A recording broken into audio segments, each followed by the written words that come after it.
Shalom, jumpa lagi dalam penggalian seri Surat Filipi yang ketiga. Mari kita menyimak bersama bacaan dari Filipi 1 ayat 9 hingga ayatnya yang ke-11. Dan inilah doaku, semoga kasihmu makin melimpah dalam pengetahuan yang benar dan dalam segala macam pengertian, sehingga kamu dapat memilih apa yang baik, supaya kamu suci dan tak bercacat menjelang hari Kristus, penuh dengan buah kebenaran yang dikerjakan oleh Yesus Kristus untuk memuliakan dan memuji Allah. Mari kita berdoa.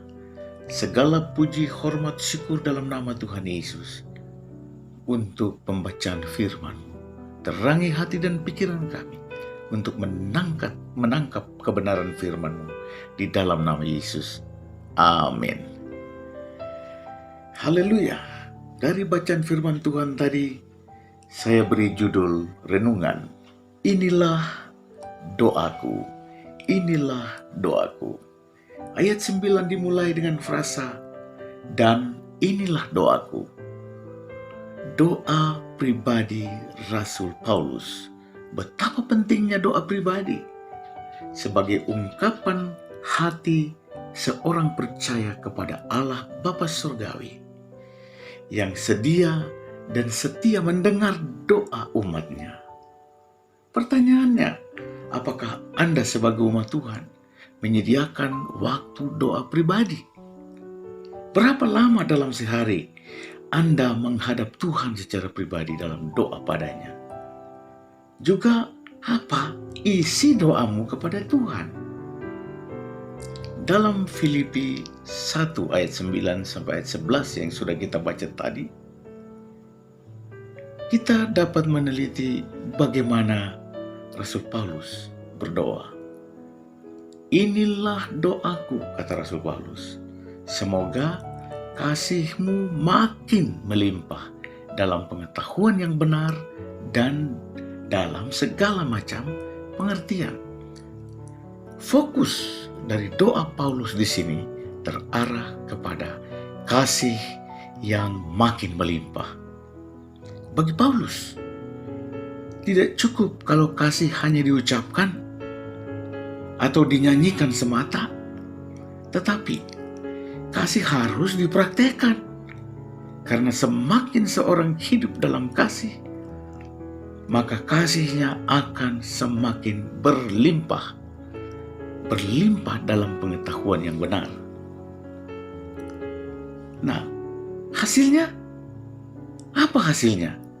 Jika seorang berhasil mencapai kasih yang melimpah-limpah dalam pengetahuan yang benar, ada 5 perkara, ada 5 berkat yang bisa diterima oleh orang yang hidup di dalam kasih yang melimpah-limpah. Yang pertama, memperoleh segala macam pengertian. Banyak orang yang gagal paham, tapi orang yang hidup di dalam kasih yang melimpah dianugerahkan pengertian dari segala macam sudut pandang. Kedua, selektif dalam memilih apa yang baik. Dia mengerti oleh karena dia hidup di dalam kasih Kristus. Yang ketiga, dia akan dituntun pada kehidupan yang suci, tak bercacat menjelang hari Tuhan. Ini suatu tuntunan yang istimewa. Dan yang ketiga, keempat, penuh dengan buah kebenaran.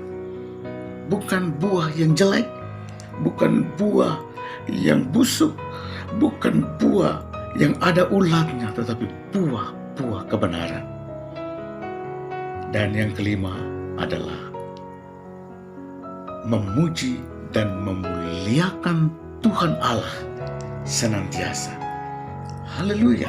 Saudara yang dikasihi Kristus, menyimak doa Paulus di atas, dapat kita simpulkan bahwa dalam doa pribadinya, Rasul Paulus tidak meminta hal-hal bagi kepentingannya sendiri.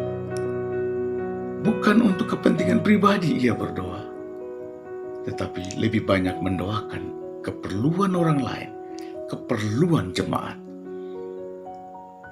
Paulus tidak berfokus kepada permintaan-permintaan yang bersifat materi, melainkan perkara-perkara rohani dikedepankan.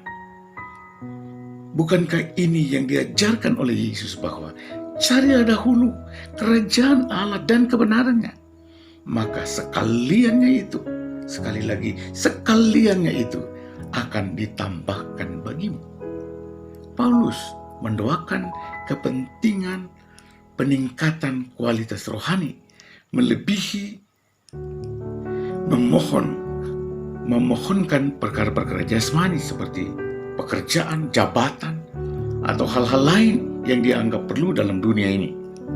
Semua itu penting, tetapi yang terpenting adalah kehidupan dan pertumbuhan rohani. Saudara, pertanyaan refleksi bagi Anda. Pertama, sudahkah Anda menyediakan waktu doa pribadi? Jika belum, buatlah komitmen dengan Tuhan sekarang ini juga. Kedua, catatlah dan berfokuslah pada minimal 2 hal rohani untuk didoakan sebagai kebutuhan pertumbuhan rohani Anda. Kiranya Tuhan Yesus, sumber damai sejahtera dan penghiburan, menolong dan menyertai Anda hari ini. Amin.